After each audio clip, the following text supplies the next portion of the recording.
I will call my members. I want you guys to hold our beautiful masterpiece. Okay, so with that, Stel, timer starts now. Ang nakuha po namin ay bayani. Bayani ang simbolo ng katapangan, lakas ng loob at taong na malasakit sa bayan.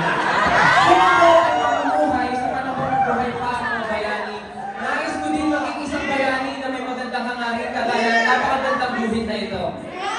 Maraming salamat. Ang araw na nagsisilbing liwanag at pag-asa sa buong sambayanan. Ito naman ay nagsisilbing kabataan at ito ay nagsisilbing ating mga ninuno. Itong ibon na to ay isang simbolo ng pagsasama at ang kabataan na ang ibon na ito ang simbolo ng patuloy na pagbalik ng ibon sa kanyang tahanan. Gaya ng mga kabataan pinanggalingan at patuloy na lumilipad sa kanilang pinanggalingan. Maraming salamat. Wow! And you still have 10 seconds on the clock. Okay, just turn aside. But just so you know, we already have a winner.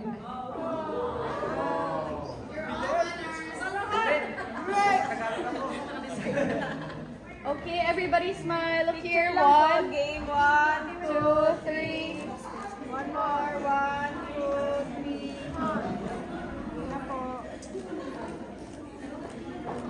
Thank you. Alright, and boys, you may place your canvases on the table behind you because before we reveal who is our winner, we just want. Okay, so here's the best part. I know all good things come to an end, but we are now going to the end of the program. Alright? But this. And we'll no longer ask you to go back to your seats because we'll find out kung sino ang ating winner. Nako! Alright? So, behind you are, I'll make this like an ATM. Okay, makakailangan ko, you know what the ATM is?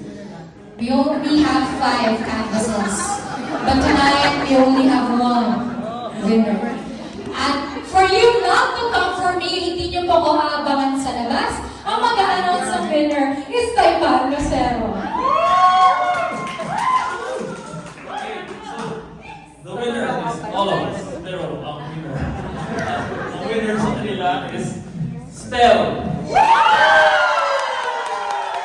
With that, can you request all members of Team Stel to join in front and hawakan nyo yung artwork?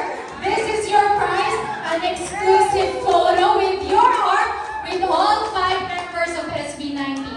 So all the Team Stel members, and hindi kayo makikipag-agawan, siksikan, exclusive photos with the boys, pero I hope hindi yung picture for today. My concert till tomorrow.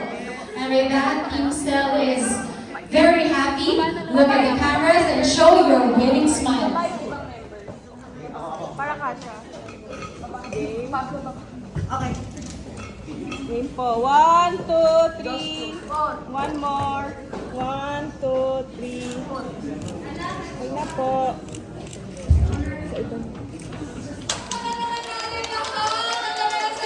We know Team Josh, Team Ken, Team Pablo, and Team Justin also did great.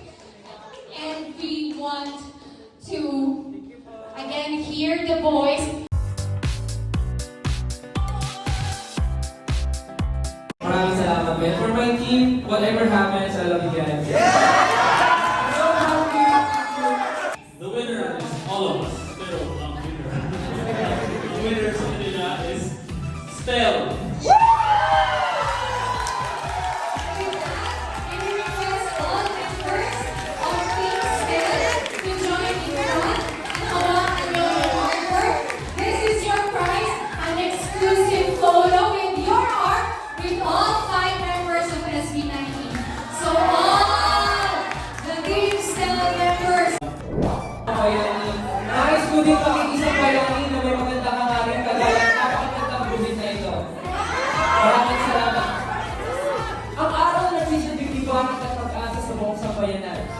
Ito naman ay nagsisilbing kabataan at ito ay nagsisilbing ating mga ninuno. Itong ibon na to ay isang simbolo ng pagsasama at ng kabataan na ang ibon na ito ang simbolo ng patuloy na pagbalik ng ibon sa kanyang.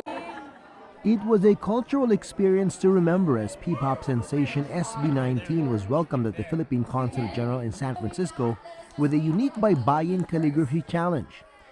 Ken, Joss, Justin, Pablo, and Stel went head-to-head amongst each other in creating their own Baybayin art pieces.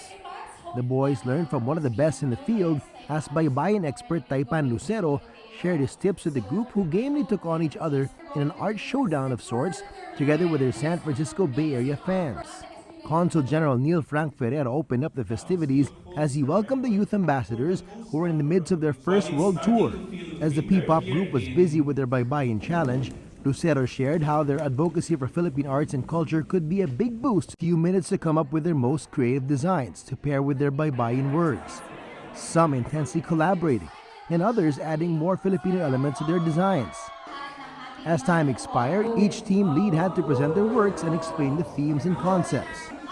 In the end, the team of Stel won the challenge. The winner sa kanila is Stel.